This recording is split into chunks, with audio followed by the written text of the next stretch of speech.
And now at 8:36, we want to bring you more on local coverage on Eyewitness News this morning. RIPTA is considering eliminating 20% of its bus stops around the state.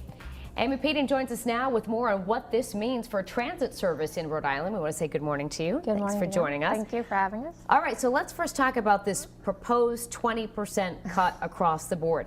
Sure. What does that mean in hard numbers specifically for bus routes here? Sure. So RIPTA has about 5,000 stops. That's statewide. We are a statewide transit provider, so that is throughout the state. And, you know, it's up to 1,000. We're in the process right now of conducting what's called a comprehensive operational analysis, which is a mouthful, but it's a COA for short.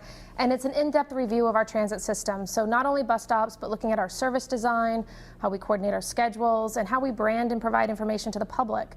Bus stops is one of the recommendations coming out of the study, and it's certainly gotten a lot of attention, rightfully so, but it's a key concern for us.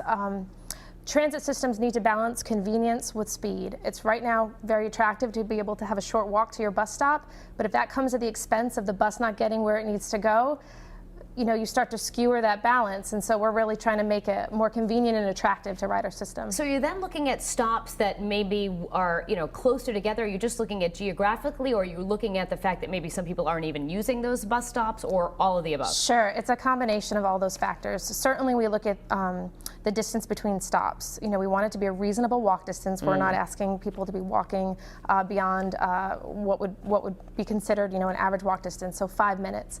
And we're looking at how many stops we have along a route. At some bus routes, we have far more than are really necessary to make the system work. And so we look at safety concerns. We certainly don't want to site bus stops in unsafe conditions. We take a look at the grade. You know, we don't want people walking up hills. And so all of those factors come into play. It's a very thoughtful analysis that's done. We're getting public comment right now to let us know, you know, concerns they have not only about the stops, but about the service recommendations that we're proposing. Now, I know you've already had several of those community meetings this week, and you have a few more planned as well. Yes. What do you think are the biggest concerns that you're hearing from people who regularly use RIPTA? Sure. So certainly people are concerned when they see recommendations we're proposing that might change the system as they know it today and as they use it. And those are the folks we want to hear from. We want them to come out and tell us what they like or don't like about the recommendations, because we're at that recommendation stage. We haven't gotten to final decisions. We want public comment both online and at community meetings. But, you know, we have to weigh. We've got limited transit resources, and the whole intention is to maximize those resources. And so there are trade-offs to be made.